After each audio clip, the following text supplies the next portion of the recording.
తండ్రి అయిన దేవునికి కృతజ్ఞతాస్తుతులు.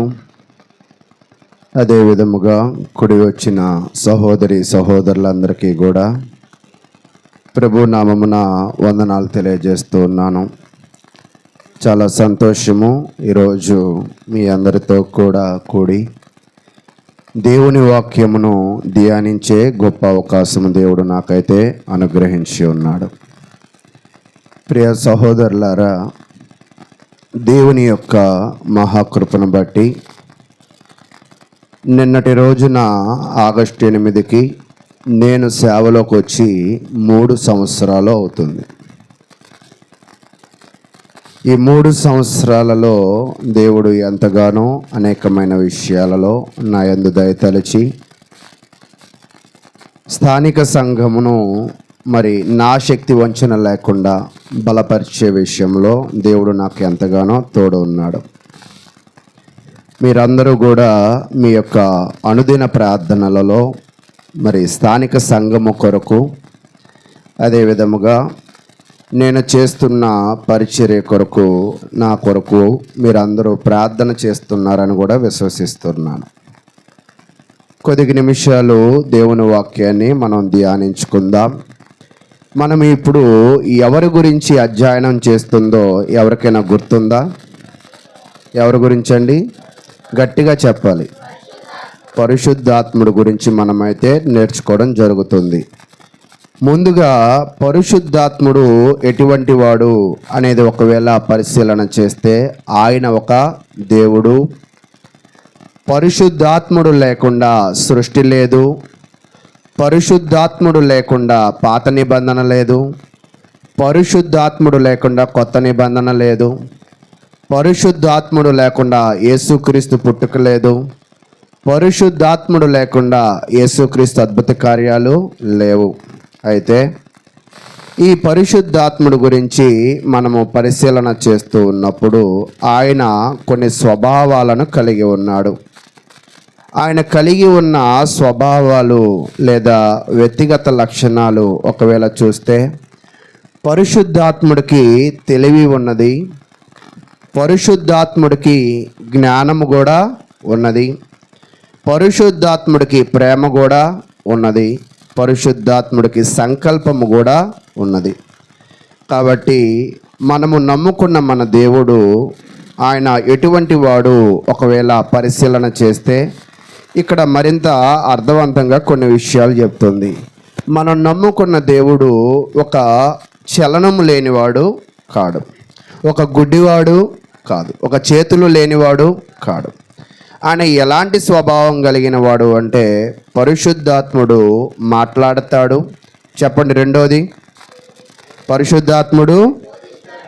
పరిశుద్ధాత్ముడు సాక్ష్యమిస్తాడు. పరిశుద్ధాత్ముడు నడిపిస్తాడు. పరిశుద్ధాత్ముడు వింటాడు. పరిశుద్ధాత్ముడు నిషేధిస్తాడు. కాబట్టి మరి చాలా కాలము నుంచి ఈ పరిశుద్ధాత్ముడు గురించిన విషయాలనే నేను తెలియజేస్తూ ఉన్నాను. మీరందరూ కూడా మరొక విషయాన్ని నేర్చుకుని మనం ముందుకు వెళదాం. ప్రాముఖ్యంగా పరిశుద్ధాత్ముడు చేసే పని ఏమిటి అంటే, ఆయన సాక్ష్యం ఇస్తూ ఉంటాడు. ఎవరి గురించి సాక్ష్యం ఇస్తాడు అంటే, యేసుక్రీస్తుని గురించి సాక్ష్యము అనేది ఇస్తూ ఉంటాడు. యేసుక్రీస్తు యందు విశ్వాసం ఉంచిన వారి గురించి కూడా ఆయన ఏం చేస్తూ ఉంటాడంట? సాక్ష్యం ఇస్తూ ఉంటాడు. అంటే నువ్వు ప్రార్థనకు వచ్చావని, నువ్వు ప్రార్థనలో పూర్ణ హృదయముతో దేవునిని సేవించావని మన గురించి కూడా ఎవరు సాక్ష్యం ఇస్తూ ఉంటారంటే, పరిశుద్ధాత్ముడు సాక్ష్యం ఇస్తూ ఉంటాడని మనమైతే నేర్చుకున్నాం. అయితే మరి వాక్యంలోకి మనం ప్రవేశిద్దాం. పోయిన వారంలో నేర్చుకున్న వాక్యాలు ఎవరికైనా గుర్తుందా? పోయిన వారంలో ఏమి నేర్చుకున్నావో? పరిశుద్ధాత్ముడు ఏ స్వభావం కలిగిన వాడంట? నిత్యుడు. అంటే ప్రతిసారి కూడా ఉంటాడు. అంటే మన తాతల కాలంలో ఉంటాడు, మన ముత్తాతల కాలంలో ఉంటాడు, మన మనవల కాలంలో ఉంటాడు, మరి భూమి ప్రారంభించక ముందు నుంచి ఉంటాడు, భూమి అంతమైన తరువాత కూడా ఉంటాడు. అంటే ఆయన ఏ స్వభావం కలిగి ఉన్నాడంటే నిత్యుడు. అయితే నిత్యత్వంలో పరిశుద్ధాత్ముడితో పాటు ఇంకెవరెవరు ఉన్నారు? తండ్రి ఉన్నాడు, ఇంకా కుమారుడు ఉన్నాడు, ఇంకా యేసుక్రీస్తు ప్రభువారు కూడా. అది చెప్పారా మీరు? కుమారుడు అంటే ఆయనే కదా. తండ్రి ఉన్నాడు, కుమారుడు ఉన్నాడు, పరిశుద్ధాత్మ ఉన్నారు. అంటే వీళ్ళు ముగ్గురు కూడా ఏ స్వభావము కలిగిన వాళ్ళు అంటే నిత్యత్వము కలిగిన వాళ్ళుగా మనం చూస్తూ ఉన్నాం. రెండవ పాయింట్ మనం ఏం నేర్చుకున్నామంటే పరిశుద్ధాత్ముడు నిత్యము లేదా సర్వమును తెలిసినవాడు. ఒక్కోసారి మనము మనుషుల పైరూపాన్ని మాత్రమే చూస్తాం, మనుషుల మాటలను మాత్రమే మనం చూస్తూ ఉంటాం, కానీ వాళ్ళ హృదయ అంతరంగాలు ఎలా ఉన్నాయో మనకి తెలియదు.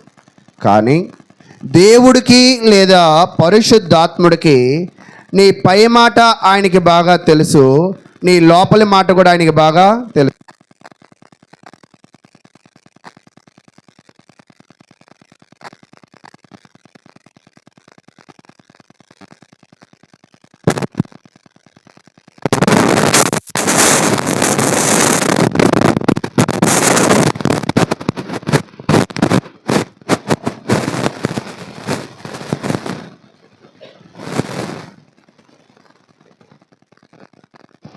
అయితే ప్రియ సహోదరులారా, పరిశుద్ధాత్ముడు ఏ స్వభావాన్ని కలిగి ఉన్నవాడు అంటే ఆయన నిత్యత్వ స్వభావాన్ని కలిగి ఉన్నవాడుగా మనమైతే చూస్తూ ఉన్నాం.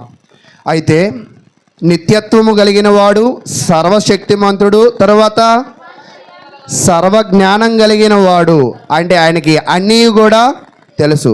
ఆయన జ్ఞానము లేనివాడు కాదు. తర్వాత ఆయన ఎలాంటి వాడు అంటే సర్వాంతర్యామి. సర్వాంతర్యామి అంటే అర్థం ఏంటో చెప్పండి?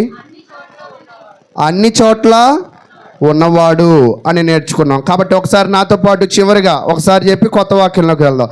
ఆయన నిత్యుడు, ఆయన సర్వజ్ఞానం కలిగిన వాడు, ఆయన సర్వశక్తిమంతుడు, ఆయన సర్వాంతర్యామి. ఈ 4 లక్షణాలు ఎవరిలో కలిగి ఉంటాయో వారినే మనం ఏమని భావించగలమంటే దేవుడుగా భావించగలం. అలా కాకుండా ఇతను ఇక్కడే ఉంటాడు, అక్కడ దేవుడు కాదు, ఇక్కడ దేవుడే అంటే ఆయన దేవుడే కాదు. కాబట్టి చివరి పాయింట్ మనం నేర్చుకోవడానికి పోయిన వారంలో సమయము సరిపోలేదు. చివరి పాయింట్ ఏమిటి అంటే ఆయనకు సృష్టించగల శక్తి ఉన్నది. ఆయనకి ఏం చేయగలిగిన శక్తి ఉందంట? ఆయనకి సృష్టించగలిగిన శక్తి ఉంది. అదే ఆయనకు నాశనము చేయగలిగిన శక్తి కూడా ఉన్నది అని దాని గురించి మనం నేర్చుకుందాం. చూడండి, ఆదికాండము 1వ అధ్యాయంలో పరిశుద్ధాత్ముడు గురించి మొట్టమొదటిగా తెలియజేయబడుతున్న లేఖన భాగం ఏమిటి అంటే ఆదికాండము 1వ అధ్యాయము 2వ వచనంలో మనం మాట్లాడదాం. ఆదికాండము 1వ అధ్యాయము 2వ వచనము. భూమి నిరాకరముగాను శూన్యముగాను ఉండెను, చీకటి అగాధ జలముల పైన కమ్మియుండెను, దేవుని ఆత్మ జలముల పైన అల్లాడుచుండెను. ఎవరి ఆత్మ అంటండి? అంటే ఇక్కడ దేని గురించి చెప్తూ ఉన్నాడంటే ఆ లేఖనాన్ని మనం పరిశీలన చేస్తున్నప్పుడు దేవుని ఆత్మ అంటే అది పరిశుద్ధాత్మే. అంటే పరిశుద్ధాత్మ సృష్టికి ముందు నుంచే ఉన్నది అన్నదానికి ఇది ఒక రుజువు. అయితే ఈ పరిశుద్ధాత్మ జలముల పైన అల్లాడడమే కాదు కానీ ఆయన సృష్టిలో ఆయన పాత్ర కూడా ఉన్నది అని మనమైతే చూస్తూ ఉన్నాం. సృష్టిని స్థాపించే విషయంలో, సృష్టిని నిర్మించే విషయంలో, సృష్టిని కట్టే విషయంలో పరిశుద్ధాత్మ పాత్ర ఉన్నది. అయితే పరిశుద్ధాత్ముడు సృష్టిలో నిర్మాణం కాకముందు భూమి ఎలా ఉండేదంటే నిరాకారముగాను శూన్యముగాను. అంటే నిరాకారముగాను శూన్యముగాను అంటే అర్థం ఏమిటి అంటే వ్యర్థముగా. ఎలా అండి? వ్యర్థంగా పడుంది. ఏంటిదంట? ఈ సృష్టి అంతా కూడా వ్యర్థముగా పడి ఉంది. వ్యర్థంగా పడి ఉన్న దానిని ఎవరు చూశారంటే దేవుడు చూశాడు. చూసి ఆ వ్యర్థంగా ఉన్న దానిని అలా వ్యర్థంగా వదిలేయలేదు. దానిని ఎలా మార్చాడు అంటే అందముగా మార్చాడు. మంచిగా మార్చాడు, అందరికీ ఉపయోగకరంగా ఆయన మార్చాడు. 4వ వచనం, వెలుగు మంచిదైనట్టు దేవుడు చూచెను, దేవుడు వెలుగును చీకటిని వేరుపరిచెను. ఆయన ఏం చేశాడంటే వ్యర్థమైన వాటిలో ఇంచి అందమైన దానిని చేశాడు. దీనికి సాదృశ్యం ఏంటో తెలుసా? పరిశుద్ధాత్ముడు కూడా మన చుట్టూ అల్లాడుచూ ఉన్నాడు. వ్యర్థమైన మన బ్రతుకులకు, వ్యర్థమైన మన పాప జీవితాలు ఎప్పుడైతే దేవునిని తెలుసుకుంటాయో, వ్యర్థమైన సృష్టిని అందంగా మార్చిన దేవుడు వ్యర్థమైన పాప జీవితాన్ని అందమైన క్రైస్తవ జీవితంగా ఆయన మార్చగలడు.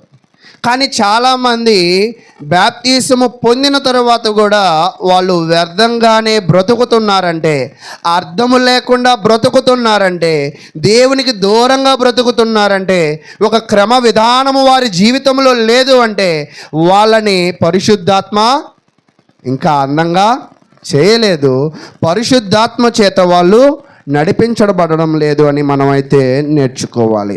అయితే యెరెమీయా గ్రంథములో ఇంకొక వచనాన్ని మనం చూద్దాం. యెరెమీయా గ్రంథము 51వ అధ్యాయము, యెరెమీయా గ్రంథము 51వ అధ్యాయము 15వ వచనాన్ని నేను చదువుతూ ఉన్నాను. యెరెమీయా గ్రంథము 51వ అధ్యాయము 15వ వచనం, నా జీవము తోడని సైన్యములకు అధిపతియగు యెహోవా ప్రమాణము చేయుచున్నాడు, ఆయన తన బలము చేత భూమిని సృజించెను, తన జ్ఞానము చేత ప్రపంచమును స్థాపించెను, తన ప్రజ్ఞ చేత ఆకాశమును విశాలపరచెను. ఇందాక మనం ఏం చూసామంటే పరిశుద్ధాత్మ సృష్టిని సృజించాడని, పరిశుద్ధాత్ముడి యొక్క జ్ఞానము దానిలో ఉన్నదని, పరిశుద్ధాత్ముడి యొక్క ప్రజ్ఞ దానిలో ఉన్నదని మనం చూసాం. అదే సందర్భంలో సృష్టి నిర్మాణములో ఎవరి పాత్ర కూడా ఉందంట? అక్కడ చూడండి, నా జీవము తోడని సైన్యములకు అధిపతియగు యెహోవా. ఎవరి పాత్ర అంట? తండ్రి పాత్ర. సృష్టిలో కేవలము పరిశుద్ధాత్ముడు పాత్ర మాత్రమే కాదు, ఎవరి పాత్ర కూడా ఉందంట? తండ్రి పాత్ర కూడా ఉన్నది. అయితే ఇది వింటూ ఉంటే అద్భుతంగా అండర్లైన్ చేసుకుంటాం, కానీ ఎవరైనా దీనిని అడిగితే మనం వెంటనే ఈ వచనాన్ని చెప్పలేం. కాబట్టి చదువుగలిగిన వాళ్ళు, రాసుకోగలిగిన వాళ్ళు, మరి మీరందరూ కూడా రాసుకోగలిగి ఇళ్ళకి వెళ్ళి అధ్యయనం చేయగలిగితే అది మీకు చాలా ఉపయోగకరంగా ఉంటుంది. కాబట్టి ప్రియ సహోదరులారా, చాలామంది కూడా సృష్టిని గురించిన అవగాహన లేదు, సృష్టిని నిర్మించిన వాని గురించిన అవగాహన కూడా లేదు. కాబట్టి సృష్టి నిర్మాణములో, సృష్టిని స్థాపించే విషయంలో, ఆకాశాన్ని విశాలపరిచే విషయంలో ఇప్పుడు ఇద్దరిని చూసాం. ఎవరెవరండి? పరిశుద్ధాత్ముడు, తర్వాత తండ్రి. అయితే ఇంకెవరుండి ఉండొచ్చు అంటారు? కుమారుడు. లేఖనం మీరే చెప్పండి.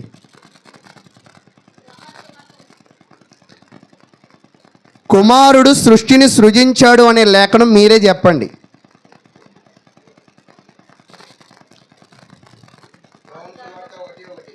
అక్కడ ఆది అను దేవుడు ఉన్నాడని చెప్పాడు, అక్కడ సృష్టిని సృజించాడని లేదు.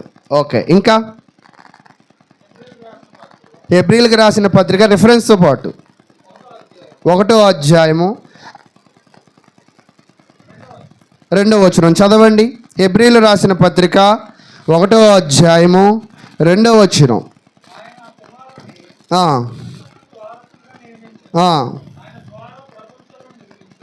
ఆయన ద్వారా ఏమి నిర్మించబడ్డాయంట? ప్రపంచములను నిర్మించబడ్డాడు. అంటే సృష్టి నిర్మాణంలో పరిశుద్ధాత్ముడు పాత్ర ఎంత ఉందో, తండ్రి పాత్ర ఎంత ఉందో, కుమారుని పాత్ర కూడా అంతే ఉంది. అయితే నేను ఇంకొక వచనాన్ని చూపించి ఈరోజు వాక్యాన్ని నేనైతే ముగిస్తాను. సంతోషంగా ఉందా మీకు? కొలసీలు రాసిన పత్రిక 1వ అధ్యాయం. ఈ వచనాన్ని చూసి గతంలో విడిచిపెట్టిన వాక్యాన్ని మనం ముగించి నూతనమైన వాక్యంలోకి వెళదాం. 1వ అధ్యాయము ఈ 16వ వచనంలో చాలా క్లియర్గా ఉంది. అక్కడేమో షార్ట్ కట్లో ఉంది, ఏమని? ప్రపంచములు అనే పదం ఉంది. కానీ కొలసీలు రాసిన పత్రిక 1వ అధ్యాయము 16వ వచనంలో ఏముందంటే, ఏలయనగా ఆకాశమందున్నవయు భూమి అందున్నవయు దృశ్యమైనవి కానీ అదృశ్యమైనవి కానీ అవి సింహాసనములైనను ప్రభుత్వములైనను ప్రధానులైనను అధికారములైనను సర్వమును ఆయన యందు సృజించబడెను, సర్వమును ఆయన ద్వారా ఆయనను బట్టి సృజించబడెను. అంటే సృష్టికర్త ఏమవుతాడంటే దేవుడు అవుతాడు. కాబట్టి యేసుక్రీస్తు కూడా ఏమయ్యాడంటే సృష్టిలో పాత్ర ఎంతమంది ఉందో వాళ్ళందరూ కూడా ఏమవుతారంటే దేవుడు అవడానికి అవకాశం ఉంది. కాబట్టి ప్రియ సహోదరులారా, ఎందుకు ఈ విషయాలు మనం నేర్చుకోవాలి అంటే, ఈరోజు మనము నమ్ముకున్న మన దేవుడు నిత్యుడు, ఆయన నిరంతరము ఉంటాడు. సామెతల గ్రంథం మీరు తీయకలే కానీ అగాధ స్థలములలో నేను ప్రార్థించినా కూడా నా మరెవరు వింటారంట అంటే ఆయన సర్వాంతర్యామి కదా, అందుకే ఆయన వినగలడు. ఆయన సర్వశక్తిమంతుడు కదా, నీ ప్రార్థన బట్టి ఆయన కార్యము చేయగలడు. ఆయన సర్వజ్ఞానం కలిగిన వాడు కదా, ఆయన నీకు ఏది మంచిదో అది చేయగలడు. ఆయన సర్వము సృష్టించగలవాడు కాబట్టి ఆయన నీకు ఎవరిని పుట్టాలో, నీతో ఎవరు సహవాసము ఉండాలో, నీతో ఎవరు నీ జీవిత భాగస్వాములుగా నడవాలో ఆయన అన్నీ కూడా ఏం చేయగలడంట, సృష్టించగలడు అని ఇప్పటిదాకైతే నేర్చుకున్నాం. ఇది మనము బిడ్డలు మొదలుకొని పెద్దవాళ్ళ దాకా ఎందుకు నేర్చుకోవాలంటే, చాలామంది ఏమనుకుంటారంటే, నేను అనుకుంటే ఇది కట్టగలను, నేను అనుకుంటే ఇది చదవగలను, నేను అదువుకుంటే ఇది సాధించగలను అని అనుకుంటాం. వాస్తవానికి మనం అనుకుంటే మనం ఏం చేయలేం. మనం చేయాలనుకున్నది ఎవరి చిత్తంలో ఉండాలంట, దేవుని చిత్తము. కాబట్టి బిడ్డల మొదలుకొని పెద్దల వరకు దీనిని ఎప్పుడైతే మనం నేర్చుకోగలుగుతామో, ఎప్పుడైతే మనం తెలుసుకోగలుగుతామో, ప్రతి పనిలో కూడా ఎవరి మీద ఆధారపడతామంటే దేవుని మీద ఆధారపడతాం. మనం విఫలమైపోవడానికి గల కారణం ఏంటో తెలుసా?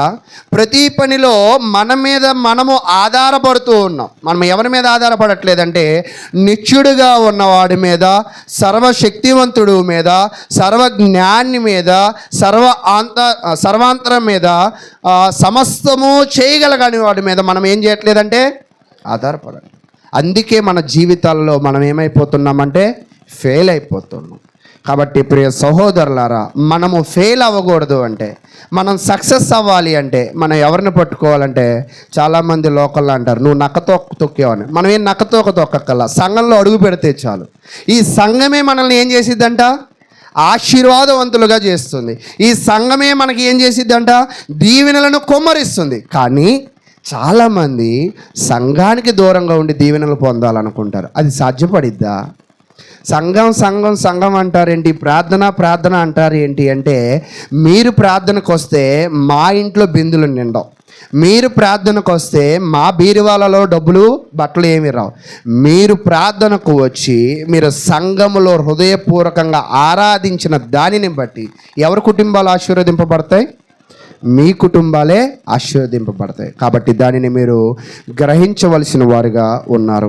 అయితే ప్రియ సహోదరులారా, ఈరోజు మనము వీటి గురించి నేర్చుకుందాం. మరింత ప్రాముఖ్యమైన ఇంకొక వచనాన్ని నేర్చుకుని మనం ముందుకు వెళ్ళిపోయే ప్రయత్నం చేద్దాం. అయితే ఈరోజు ఇప్పుడు సృష్టిలో ఎంతమంది పాత్ర ఉందని నమ్మాం? ఎవరెవరు చెప్పండి? తండ్రి, కుమారుడు. అప్పుడు ఎంతమంది దేవుళ్ళు? 1 + 1 + 1 = ఎంత? మరి మీరు 1 అంటున్నారు. మరలా అడుగుతున్నా, ఆలోచించేసి చెప్పండి. ఏదో మీరు గతంలో ఉన్న జ్ఞానంతో చెప్పద్దు, కొత్త జ్ఞానంతో చెప్పండి. 1 + 1 + 1 ఎంత? లెక్క ప్రకారం కాదు, అసలు మీ ప్రకారం చెప్పండి. మీరేమనుకుంటున్నారో చెప్పండి. అదేంటండి లెక్కలు మీకు రావా, నాకు రావా? 1 + 1 + 1 ఎంత? ఏంటో రాజుగారు కూడా రిటైర్మెంట్ అయ్యాక మౌనంగా ఉన్నారు. చెప్పండి, పర్లేదు, 3 అవుతుంది. ఇప్పుడు ఎంతమంది దేవుళ్ళు ఉన్నారు? అదేంటండి? అయితే అప్పుడు 1 × 1 × 1 ఇప్పుడు ఎంత అవుతుంది అంటే ఫార్ములా మార్చాలి. అర్థమైందా? అయితే ఇది ఎలాగ ఒక్కడవుతాడు? అయితే ఎన్ని సిద్ధాంతాలు ఈరోజు భూమి మీద ఉన్నాయో,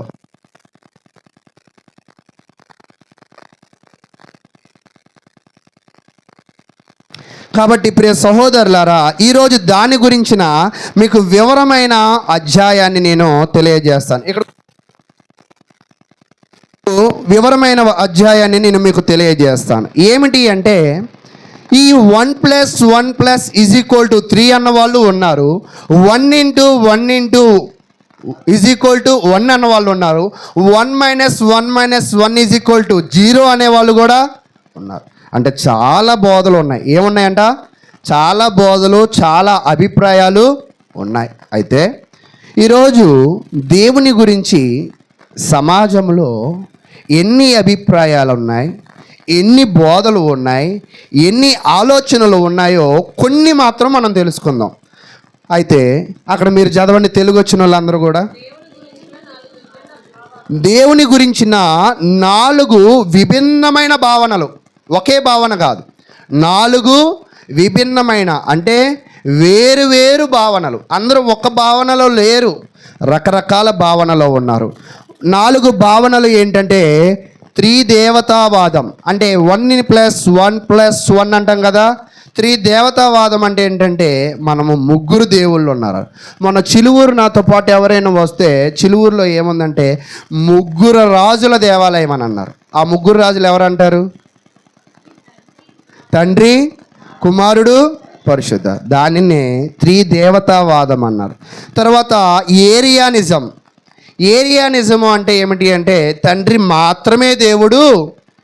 అంటే దాన్ని మీకు వివరిస్తాను. తండ్రి మాత్రమే దేవుడు, తండ్రే కుమారుణ్ణి చేశాడు, తండ్రే పరిశుద్ధాత్మను చేశాడు, వాళ్ళిద్దరూ దేవుళ్ళు కాదు, వాళ్ళు కేవలము శక్తి కలిగిన ఒక వస్తువులు లాంటి వాళ్ళు అని చెప్తున్నాం.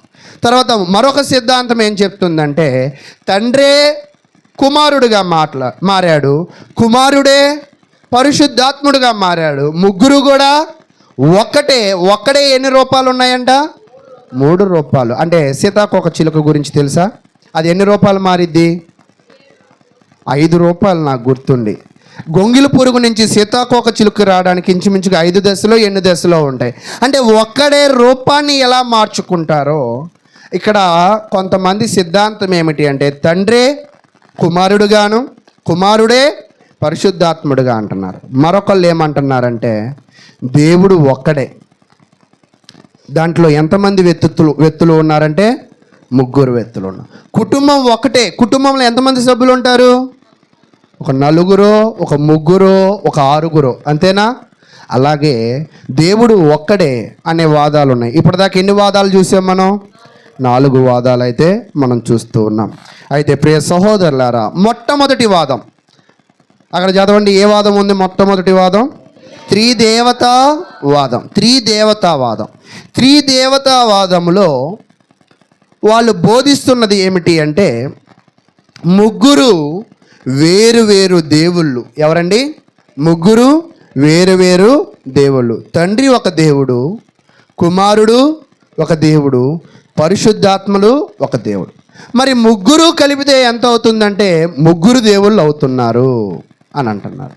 తండ్రి ఒక దేవుడు, కుమారుడు ఒక దేవుడు, పరిశుద్ధాత్ముడు ఒక దేవుడు. నేను ఒక విషయాన్ని మీకు బాగా చెప్తాను. మనము దండాల మీద బట్టలు ఆరేస్తూ ఉంటాం కదా. పెద్ద గాలి వచ్చింది అనుకుందాం, మన బట్టలు అవతల వాళ్ళ బట్టలు కలిసిపోయాయి అనుకుందాం. ఇప్పుడు మనం దాన్ని ఎలా చెక్ చేసుకుంటాం? కొన్ని బట్టలు కాదు, మీరే పులిహార పంచేటప్పుడు భోజనాలకు గిన్నెలో, దాకలో, గరిట్లో ఇచ్చారు అనుకుందాం. ఇచ్చేవాళ్ళు ఉన్నారా? పోనీ ఇచ్చారు అనుకుందాం, ఇచ్చాక కలిసిపోయింది అనుకుందాం. కలిసిపోతే ఇప్పుడు మీరు ఎలా చెక్ చేసుకుంటారు? ఆ గరిటిని పేరు రాసుకుంటాం మనం. ఏమైనా మనది మనకి తెలుసు. అయితే దేవుని గ్రంథానికి సంబంధం ఉంది కదా. దేవుణ్ణి బాగా తెలుసుకోవాలంటే, దేవుడు ఎవరనేది బాగా తెలుసుకోవాలంటే దాన్ని దేంతో పోల్చాలా? పరిశుద్ధ గ్రంథముతో పోల్చాలి. పరిశుద్ధ గ్రంథము దేనిని దేవుడు అని అంటదో ఆ వాదమే కరెక్ట్. అది త్రిదేవతావాదమైన, ఏరియానిజమైనా, సెబలియానిజమైనా, త్రిత్వవాదమైన, బైబిల్ ఏ వాదము కరెక్ట్ అంటే మనం కూడా కరెక్ట్ అన్నారు. అది కాదు బ్రదరు అనడానికి మనకు అవకాశం లేదు. ఒక్కోసారి పాటల దగ్గర ఇలాగే గొడవ వస్తూ ఉంటుంది. కొంతమంది పాటలు వాళ్ళ రాగాల్లో పాడతారు, కొంతమంది పాటలు వీళ్ళ రాగాల్లో పాడతారు. కాదు ఈ రాగమని ఈయన అంటాడు, ఆ రాగమని ఈయన అంటారు. దాన్ని మనం తీర్చలేం. ఎందుకనుకున్నారు? ఎవరికి నచ్చిన రాగం, ఎవరికి వచ్చిన రాగం వాళ్ళు పాడుతూ ఉంటారు. కానీ వాక్యానికి వచ్చేపాటికి నాకు నచ్చినట్లుగా నేను ఇదే నిజము అని చెప్పడానికి అవకాశం లేదు. ఒకవేళ అది నిజము అని చెప్పాలంటే దేంట్లో చూపించాలా? బైబిల్. అయితే త్రిదేవతావాదం గురించి బైబిల్ ఏమంటుందో చూద్దాం. చూడండి, పరిశుద్ధ గ్రంథము ద్వితీయోపదేశ కాండము. పురుషులు చదివే ప్రయత్నం చేయండి, ఇక్కడి నుంచి మామూలుగానే చదవండి. ద్వితీయోపదేశ కాండము 6వ అధ్యాయం 4వ వచనాన్ని చదవండి. ఇశ్రాయేలు వినుము. దేవుడు ఇశ్రాయేలు ప్రజలతో మాట్లాడుతున్నాడు. ఇశ్రాయేల్ జనాంగం అంతా 20 లక్షల మంది జనంతో మాట్లాడుతుంది. ఏంటంటే ఒక్క మాటే చెప్తున్నాడు. చెప్పండి. మన దేవుడైన యెహోవా అద్వితీయుడగు యెహోవా. అద్వితీయుడు అంటే మరొక దేవుడు లేడు. అంటే దేవుడు ఎలాంటి వాడంట? ఒక్కడే. మరొక దేవుడు అంటే బహుదేవతావాదము అనేది లేదు. కాబట్టి త్రిదేవతావాదము మనకి ఎందుకు సమస్యగా మారిందంటే, త్రిదేవతావాదములో 3 దేవుళ్ళు ఉన్నారంటున్నారు. కానీ దేవుని వాక్యం ఏం చెప్తుందంటే ఒక్కడే దేవుడు అని చెప్తున్నాడు. అయితే ఇది తప్పా ఒప్పా? చెప్పట్లా మీరు? ఇది కరెక్టా? 3 దేవుళ్ళు అనేది కరెక్టా? ఏంటో నేను చెప్పేది మీకు అర్థం కావట్లేదు. ఇక్కడ ఏం చెప్తున్నాడంటే 3 దేవుళ్ళు ఉన్నారు అని అంటున్నారు. కానీ బైబిల్ ఏం చెప్తుందంట? ఎంతమంది దేవుళ్ళు ఉన్నారని? ఒక్కడే. మరి ఇది కరెక్టా? బైబిల్ కరెక్టా? బైబిలే కరెక్ట్. అంటే ఇది తప్పు అని మనకి ఇక్కడైతే అర్థమైంది. మరొక విషయంలోకి మనం వెళదాం. మరొక విషయం ఏమిటి అంటే ఏరియా నిజము అనే దాని గురించి మనం పరిశీలన చేద్దాం. ఏరియా ఇజంలో మనం పరిశీలన చేస్తూ ఉన్నప్పుడు ఒక విషయాన్ని తెలియజేస్తూ ఉంది. చూడండి, ఏరియా ఇజం చెప్పే విషయం ఏమిటి అంటే తండ్రి అనాది నుండి ఉన్నాడు. అంటే తండ్రి దేవుడు. మొదటి నుంచి ఉంది ఎవరంట? తండ్రే. అంటే మొదటి నుంచి ఎవరు లేరంటదంట ఏరియానిజం. కుమారుడు లేదు, పరిశుద్ధాత్ముడు కూడా లేడు.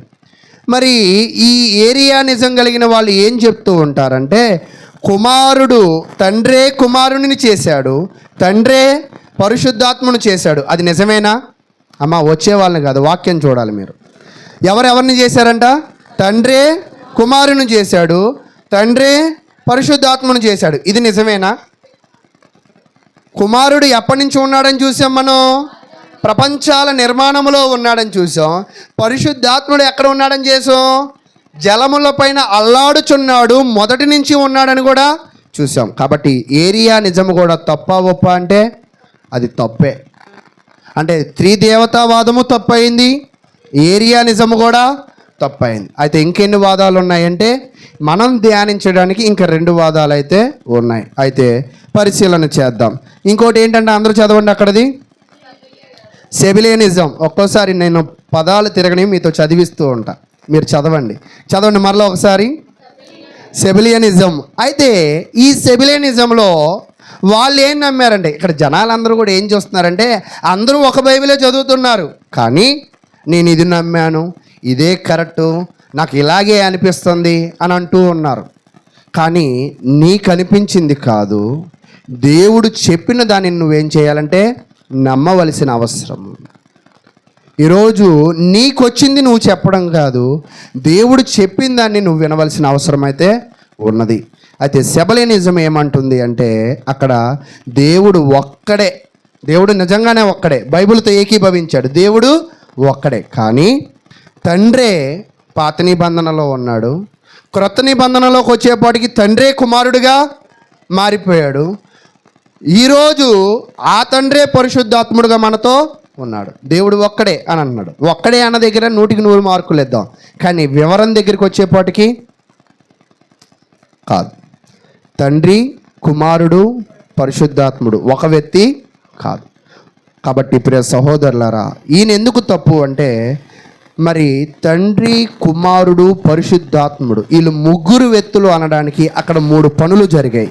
ఎక్కడంటే యేసుక్రీస్తు యొక్క బ్యాప్తిసంలో. ఆయన బ్యాప్తిసము తీసుకుంటున్నప్పుడు పరలోకము నుండి ఒకరు మాట్లాడారు. మాట్లాడిన ఆయన పేరు ఎవరు? తండ్రి. బాప్తీసం తీసుకున్న వ్యక్తి ఎవరు? యేసుక్రీస్తు. పావురం వలె వచ్చి వాలింది ఎవరు? అంటే ఇక్కడ ఎంతమంది పనులు కనపడుతున్నాయి మనకి? ముగ్గురు పనులు కనపడుతున్నాయి. అంటే ఎంతమంది ఉన్నారంటే ముగ్గురు వ్యక్తులు ఉన్నారు. ముగ్గురు ఒకే వ్యక్తి కాదు. కాబట్టి ఇది మాత్రం మనము నేర్చుకున్నాం. కాబట్టి ఇప్పటిదాకా ఎన్ని సిద్ధాంతాలు నేర్చుకున్నాం చెప్పండి గట్టిగా? ఎన్ని సిద్ధాంతాలు? త్రిదేవతావాదం తప్ప ఒప్ప, తర్వాత ఏరియానిజం తప్ప ఒప్ప, తర్వాత సబెలినిజం తప్ప ఒప్ప, తప్పు. కాబట్టి ఇంకా మిగిలి ఉన్న వాదాన్ని మనం నేర్చుకుందాం. ఏంటి అంటే త్రిత్వవాదం లేదా ట్రినిటరీ. అంతేనా?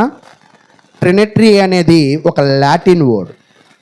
ఈ లాటిన్ వర్డ్ దాని యొక్క అర్థం ఏమిటి అంటే దేవుడు అనే పదములో ముగ్గురు సమూహం అంట. ఎంతండి? ముగ్గురు సమూహం. చీమల పుట్ట అంటాం. ఒకవేళ ఎగ్జాంపుల్గా ఒక చీమే ఉంటుందా పుట్టలో? కాదా? లేదా పాముల పుట్ట అంటాం. దాంట్లో ఒక పామే ఉంటుందా? చర్చిలో కుర్చీ ఉంటాయి అంటే ఒక కుర్చీయే ఉంటుందా? అయితే ట్రినిటరీ అనేది, దేవుడు అనేది అది బహువచనం, ఏకవచనము కాదు. ఈ ట్రినిటరీ అనే పదానికి అర్థం ఏమిటి అంటే ముగ్గురు సమూహం. ఎంతమంది అంట? ఈ ముగ్గురు కలిస్తేనే ఏమైంది అంటే దేవుడు అనే పదము ఉద్భవించి. అయితే ఈ త్రిత్వవాదం మనకేం చెప్తుంది అంటే దేవుడు ఒక్కడే. అంటే బైబిల్ ప్రకారంగా ఏం చెప్తుందంట? దేవుడు ఒక్కటే. దాంట్లో ఎవరున్నారు? మొదటి పాత్రగా తండ్రి ఉన్నాడు, రెండో పాత్రగా కుమారుడు ఉన్నాడు, మూడో పాత్రగా. అయితే ముగ్గురు దేవుళ్ళే, కానీ ముగ్గురు కలిస్తేనే ఇక్కడ పదం ఏమొచ్చిందంట? దేవుడు అనే పదం. ఇప్పుడు ఒకవేళ ఒక పెళ్లి కాని కుర్రోని నీ కుటుంబం ఉందా అని మనం అడగలేం, కానీ పెళ్ళైన వాడిని అడగలం. ఎందుకంటే తనకి ఒక భార్య ఉంది. అలాగే దేవుడు అనే పదము కూడా ఒక బహువచనము. అయితే ప్రియ సహోదరులారా, త్రిత్వవాదం మనకేం చెప్తుంది అంటే దేవుడు ఒక్కడే. దానిలో ఎవరెవరు ఉన్నారంటే తండ్రి ఉన్నాడు, కుమారుడు ఉన్నాడు, పరిశుద్ధాత్ముడు ఉన్నాడు. దీనిని ఏమన్నారంటే ట్రినిటరీ అనే పదాన్ని చెప్తున్నారు. సరే, తండ్రి దేవుడు అన్న దగ్గర మీకు ఎవరికి డౌట్ లేదు కదా? కుమారుడు దేవుడు అన్న దగ్గర మీకు ఎక్కడ డౌట్ లేదు కదా? పరిశుద్ధాత్ముడు కూడా దేవుడు. ఇలా ముగ్గురు లేకుండా సృష్టి లేదు. కాబట్టి ఇక్కడితో మనకేం ముగించబడింది అంటే దేవుడు అనే పదాన్ని మనము ముగించుకున్నాం. కాబట్టి దేవత్వంలో ఎంతమంది ఉన్నారంటే, దైవ స్వభావం కలిగిన వ్యక్తులు ఎంతమంది ఉన్నారంటే ముగ్గురు: తండ్రి, కుమారుడు, పరిశుద్ధాత్ముడు అని మనమైతే చూస్తూ ఉన్నాం. చూడండి, 1 కొరింథీయులు రాసిన పత్రిక,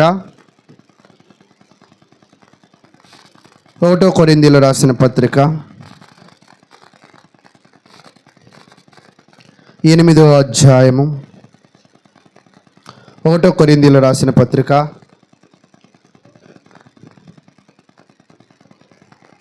8వ అధ్యాయము 6వ వచనాన్ని మనం చదువుతాం. చదవండి. 1 కొరింథీ 8:6.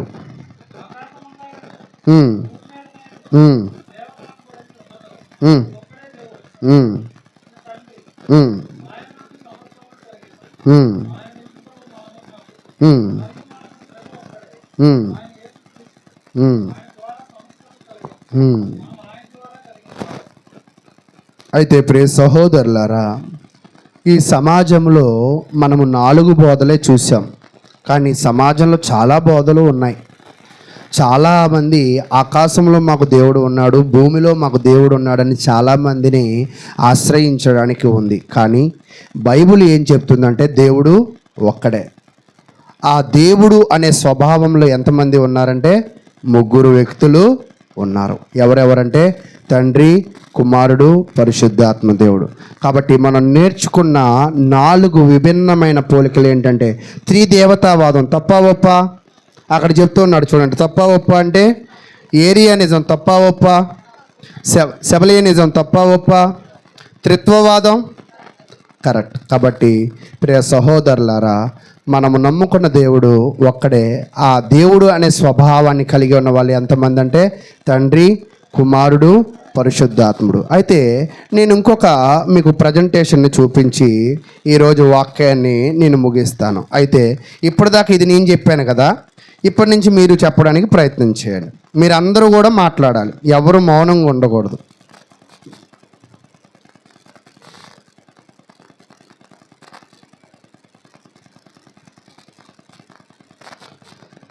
దేవుని గురించిన ఎన్ని వాదాలు ఉన్నాయంట? 4 బోధలు ఉన్నాయి కదా. మరొక కొత్త సిద్ధాంతాన్ని ఒక ఆయన చెప్తూ ఉన్నాడు. ఏంటి ఆ కొత్త సిద్ధాంతము అనేది చూస్తే, ఇప్పుడు మా నాన్నకు కూడా పళ్ళ వ్యాపారంలో ఒక 3 పార్ట్నర్స్ ఉన్నారు. ఎంతమంది అండి? 3 పార్ట్నర్స్. 100 రూపాయలు వచ్చిందంటే ఎంత పంచుకుంటారు చెప్పండి, మీరు అందరూ తెలివైన వాళ్ళు అయితే? 33 రూపాయలు, 33 రూపాయలు, 33 రూపాయలు. అంటే ఇంకా పావలాలు ఆ లెక్క వద్దులేండి. సరే, ఇక్కడ పార్టలిజం అని ఒక ఆయన కూడా ఏం చెప్తున్నాడంటే, పార్ట్గా విభజించాడు. తండ్రి అంట 1/3 దేవుడు అంట, కుమారుడు అంట 1/3 దేవుడు అంట, ఆత్మ కూడా 1/3. మనం ఒక్కోసారి టీ షాప్లో వింటాం 1/2 ఇవ్వండి, లేదా భోజనం బిర్యానీలోకి వెళ్తాం 1/2 ఇవ్వండి, 1/4 ఇవ్వండి అని. కానీ ఒక ఆయన ఇంకా తెలివైన ఆయన కదా. ఈరోజు చాలామంది బైబిల్ దగ్గరికి వచ్చాక బైబిల్ జ్ఞానాన్ని నేర్చుకోవట్లా, వీళ్ళ జ్ఞానాన్ని బైబిల్తో కలుపుతున్నారు. చాలామంది చేసే తప్పు ఏంటంటే, మనకు తెలిసింది చెప్పాలనుకుంటాం, మనం ఏం తెలుసుకోవాలని ప్రయాస పడం. ఈయన ఏమంటున్నాడంటే, తండ్రి ఎంత శాతం దేవుడు అంటే 33% దేవుడు, కుమారుడు ఎంత శాతం దేవుడు అంటే 33% దేవుడు, పరిశుద్ధాత్ముడు ఎంత శాతం దేవుడు అంటే 33% దేవుడు. దానిని ఏమన్నాడంటే పార్టిలిజం అని అన్నాడంట. అంటే పార్ట్గా వాళ్ళ యొక్క దేవత్వాన్ని పంచాడు. అయితే ఇది కూడా దేవత్వంలో ఒక తప్పు బోధ అయితే మనం చూస్తున్నాం. కాబట్టి ప్రియ సహోదరులారా, అంటే ఇదంతా నేను మీకు ఎందుకు తెలియజేస్తున్నాను అంటే, దేవుడు అనే పదము గురించే మనకి అవగాహన లేకపోతే, దేవుడు అనే ఒక పదములోనే 3 వ్యక్తులు ఉన్నారనే అవగాహన మనకు లేకపోతే, మనము నేర్చుకునే క్రైస్తవ్యము, మనము చూపించే భక్తి, దానివల్ల ఉపయోగం ఏమి కూడా లేదు. అదేమైపోతుందంటే వ్యర్థమైపోవడానికి అవకాశం ఉంటుంది. కాబట్టి మనము నేర్చుకున్న సిద్ధాంతాలలో సరైన సిద్ధాంతం ఏది అని ఒకవేళ పరిశీలన చేస్తే, ఏ సిద్ధాంతం అంట? ట్రినిటీ, అంటే త్రిత్వము. దేవుడు ఒక్కడే. ఆ ఒకటిలో ఎంతమంది వ్యక్తులు ఉన్నారంటే 3 వ్యక్తులు ఉన్నారని మనమైతే చూస్తూ ఉన్నాం. కాబట్టి ఎవరైనా దీనికి వేరే బోధ మీ కళ్ళ ముందు చేసిన ఆ బోధను మీరు అంగీకరించే వాళ్ళుగా ఉండకూడదు. ఒకవేళ అటువంటి వారితో మీరు సహవాసము చేయకూడదు, వాళ్ళతో ప్రార్థనలో కూడా కూర్చోకూడదు. ఎందుకంటే దేవుని తృణీకరించిన వాళ్ళు, అసత్యములో వాళ్ళు ఉన్నవాళ్ళు అని మనం నేర్చుకోవాలి. కాబట్టి ప్రియ సహోదరులారా, ఈరోజు దేవుడు ఒక్కడే. ఓ ఇశ్రాయేలా వినుమ, మన దేవుడైన యెహోవా ఒక్కడే అని మనమైతే నేర్చుకున్నాం. ఒక్కడే దేవుడు, కానీ దాంట్లో ఎంతమంది వ్యక్తులు ఉన్నారంటే 3 వ్యక్తులు ఉన్నారని కూడా నేర్చుకున్నాం. ఈరోజు మీ జీవితంలో ఎవరైనా కూడా దేవుని గురించిన ఇంకా అవగాహనను పెంచుకోవాలి అంటే, ఇంకా తెలుసుకోవాలనే అభిప్రాయం ఉంటే, మనము పరిశుద్ధాత్ముడి గురించి చాలా వరుసగా అధ్యాయాన్ని అయితే ప్రకటన చేశాం. దానిని ఇంకా మీరు పరిశీలన చేస్తే మీకు ఇంకా బాగా అర్థమవుతుంది. మీకు మ్యాథ్స్ తెలిసిన వాళ్ళకి ఆ చివరి పిక్చర్ అర్థమవుతుంది. చివరి పిక్చర్ ఒకే దేవుడు అని ఉంది కదా. ఒకే దేవుడికి ఎంతమంది అతకబడి ఉన్నారంట? 3 వ్యక్తులు, తండ్రి, కుమారుడు, పరిశుద్ధాత్ముడు. ఇదే బైబిల్ బోధించే సిద్ధాంతము. దానికి సంబంధించిన రుజువులను మీకు చూపించాను. సమాజంలో ఉన్న అబద్ధ బోధల గురించి కూడా మీకు తెలియజేశాను. కాబట్టి ఎవరైనా ఇంకా వేరే అభిప్రాయాలు కలిగి ఉంటే వాటిని మీరు తీసివేసుకోండి. ఒకవేళ మీరు ఎవరి దగ్గరైనా ప్రార్థనకు వెళితే వాళ్ళు వెళుతున్న సిద్ధాంతం ఏమిటో, వాళ్ళు నమ్ముతున్న సిద్ధాంతం ఏంటో మనం తెలుసుకోవాల్సిన వారమై ఉన్నాం. ఇప్పుడు ఒక వివాహం, ఇప్పుడు నా కొడుకో నా కూతురుకో పెళ్లి చేయాలనుకున్నాను అనుకోండి. ఫస్ట్ నేను అడిగే క్వశ్చన్ ఏంటో మీరు చెప్పండి. నేనే కాదు, సమాజం, ప్రపంచం అంతా అడిగే క్వశ్చన్ ఏంటి? ఆలోచించి చెప్పండి. మీ క్యాస్ట్ ఏంటి? అది కాదు అడిగేది. అసలు చర్చి నుంచి పక్కన పెడదాం కాసేపు, మన అందరం ప్రార్థనలో లేమనుకుందాంలేండి. నేను సంబంధానికి వచ్చాను, సంబంధం చూడమన్నా, అప్పుడు వెంటనే ఏమంటారు, ఏ క్యాస్ట్లో చూడాలి, మీ క్యాస్ట్లోనేనా అంటారు, అంతేనా? అలాగే మనం కూడా బోధలో కూడా ఏ బోధలో ఉండాలి అంటే బైబిల్ అనే బోధలో ఉండాలి, మనం వేరే బోధలోకి వెళ్ళకూడదు. కాబట్టి ప్రియ సహోదరులారా, దేవుని చిత్తమైతే మరింత పరిశుద్ధాత్ముడు గురించిన విషయాలను మనం నేర్చుకుందాం. శని అది ఆపేసి రికార్డు నా కాబట్టి ప్రియ సహోదరులారా, దేవుని చిత్తమైతే మరొక మారు దైవ సంబంధమైన విషయాల ద్వారా నేర్చుకుందాం.